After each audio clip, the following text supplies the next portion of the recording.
ቆይ መጣው። ቆይ አንተ ማትገኝ መስሎኝ እንዴ? ኢየሩስ ምን አይነት ስነ ስርዓት ነው? ቆይ አንተ እኔም እኮ ትንሽ ችግር አጋጥሞኝ። እኔ ምን አገባኝ ታዲያ? ቤት ኪራይ ላለመክፈል ስልክህንም ቤትንም ዘግተህ ትጠፋለህ እንዴ? ይቅርታ በእናትሽ፣ አሁን ከሰው ጋር ነኝ። አታዋርጂኝ።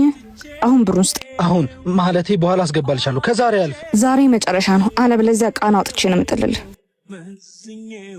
ይዙ እንሂድ አይደለ? ቆይ ማነች? ድንገት ስታየኝ እኮ ያከራይ ልጅ ሰላም ልትለኝ መጣ። ምን አጋጥሞ ነው?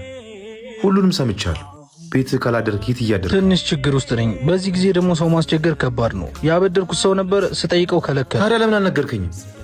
እኔ እኮ ጓደኛ ብቻ ሳይሆን ወንድምህም ነኝ። ተገኝቶ ላለመገመት እጄ ባዶ ሲሆን ሁሉም ሸሹኝ። ይዙ ለሶስት ታረቅ በልክ ይሁን፣ ካልሆነ አንተን ትተው እጅን ይወዱታል። አይዞ ሰው ስለሸሸ አብሮ ማሸሽ ሁሌ ፈጣሪ ከጎናል። አሁን ያለብን እኔ እከፍላለሁ። አንተም ያለ እንዲባረክልህ አስራት አውጣ። አባቶችንም አግዝ። ገዳማት የቤተ ክርስቲያናችን ስውር ጓዳዎች፣ የሚስጥር ስፍራዎች እንዲሁም መማፀኛ ስፍራዎች ናቸው። በሙታንሳ ማር ቅዱስ ሚካኤል አንድነት ገዳም የሚገኙ አባቶች አሁንም ወቅቱ ጠብቆ በሚፈራረቁ